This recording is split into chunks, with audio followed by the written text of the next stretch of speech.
लाभुकों को मिलेगा 1 साल मुफ्त अनाज।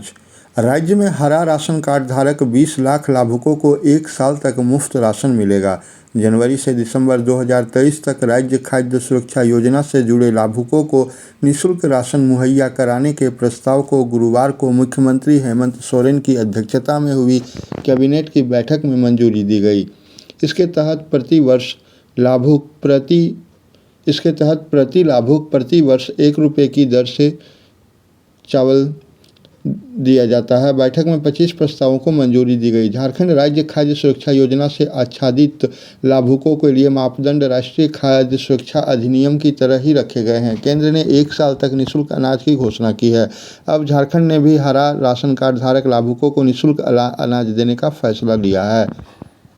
पर्यटन स्थलों का पीपीपी मोड पर विकास। राज्य के पर्यटन स्थलों में आधारभूत संरचना का विकास पीपीपी मॉडल से किया जाएगा। इसके लिए केंद्रीय इकोनॉमिक अफेयर विभाग की ओर से सूचीबद्ध 12 कंसल्टेंट में से ट्रांजैक्शन एडवाइजर नियुक्त होंगे। इन्हें आधारभूत संरचना के निर्माण के लिए राज्य जगह देगा। दूसरी ओर नेतरहाट में सूर्योदय झील कोयल व्यू पॉइंट तक पहुँच पथ 30.51 करोड़ की लागत से बनाने को मंजूरी दी गई। रांची में बनेगा state command and control room. Ranchi की सुरक्षा को पुख्ता करने और त्वरित कार्रवाई के लिए state command and control room बनेगा। सूबे के 20 मॉडल स्कूल आवासीय में तब्दील होंगे। राज्य के 20 मॉडल स्कूलों को आवासीय स्कूल में तब्दील किया जाएगा। मॉडल स्कूल मसलिया, धनवार, बेंगाबाद, गिरिडीह, तीसरी, गांडे, देवरी, डुमरी, धनरो, चौपारण, बरकट्ठा, खूंटी, कसीला, डुमरिया, घाटशिला, कांके, अनगढ़ा, बुढ़मू, खरसावां, तातनगर को आवासीय विद्यालय में तब्दील करने के प्रस्ताव को मंजूरी दी गई। दूसरी ओर राज्य में संचालित 203 कस्तूरबा गांधी बालिका आवासीय विद्यालय के शिक्षकेतर कर्मचारियों के मानदेय में 20% बढ़ोतरी का निर्णय लिया गया है।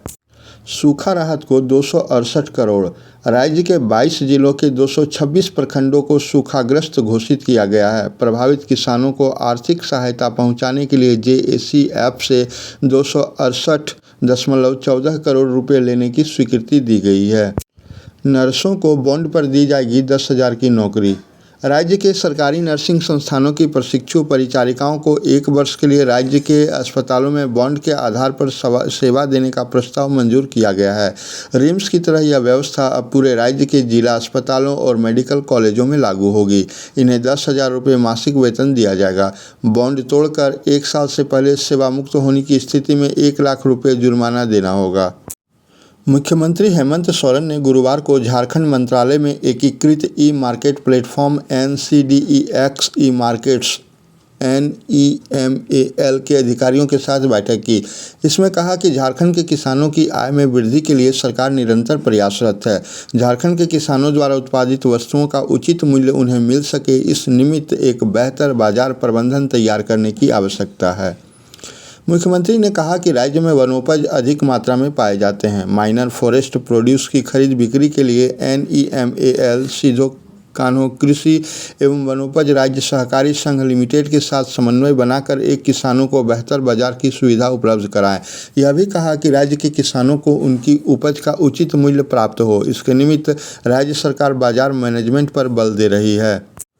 झारखंड के उच्च विद्यालय और +2 स्कूलों के शिक्षकों को बीमारी का इलाज कराने के लिए 3 लाख रुपए मिलेंगे। स्कूली शिक्षा व साक्षरता विभाग ने इसका प्रावधान किया है। शिक्षकों को यह सुविधा मिल सके, इसके लिए शिक्षक कर्मचारी कल्याण कोष समिति का गठन किया गया है। समिति का अध्यक्ष झारखंड एकेडमिक काउंसिल जैक के उपाध्यक्ष को बनाया गया है।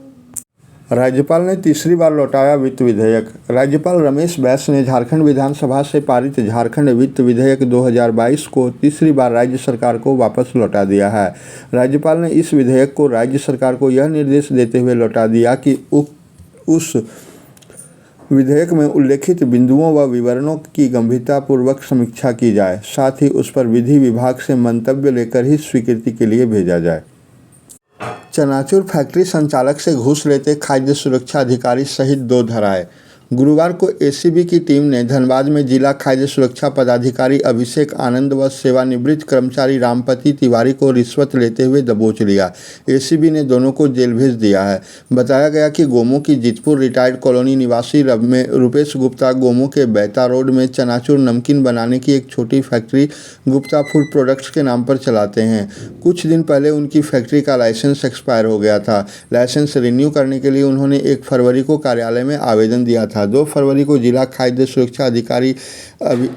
सुरक्षा पदाधिकारी अभिषेक आनंद व उनके सहयोगी रिटायर्ड कर्मचारी रामपति तिवारी उनकी फैक्ट्री पहुंचे।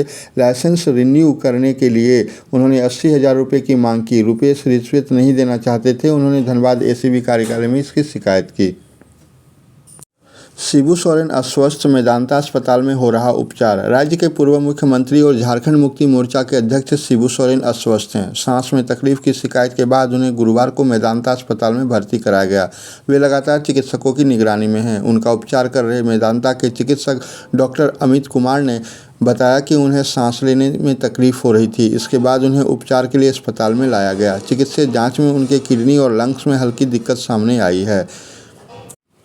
छात्र विशाल सिंह की हत्या के विरोध में गिरिडीह प्रबुद्ध नागरिक मंच ने कैंडल मार्च निकाला। कैंडल मार्च में सभी दल के नेता शामिल थे। कैंडल मार्च के माध्यम से लोगों ने विशाल सिंह हत्याकांड का जल्द उद्भेदन करने व हत्यारों को गिरफ्तार करने की मांग की।